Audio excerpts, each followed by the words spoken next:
Hello friends, welcome back to our YouTube channel. In this video we talk about there is a billing problem in previous purchase, how to fix this problem. First of all, open setting, scroll down, tap on Wi-Fi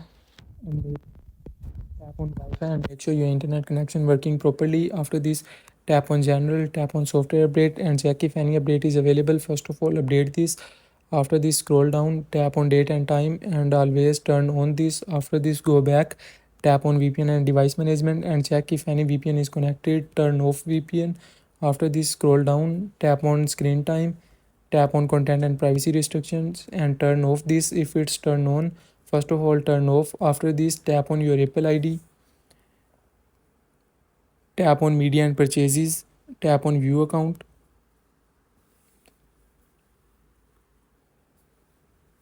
After here, wait some second. Now tap on purchase history and check if any type of error. First of all, solve this error. After this, go back and tap on subscription and cancel all subscription. Hopefully your problem will be solved. If it's not working, so sign out and sign in again. Thanks for watching. If it's not working again, so tap on payment and shipping. Here, wait some second. Now delete your credit card and re-enter your all requirements of credit card. Hopefully your problem will be solved. Thank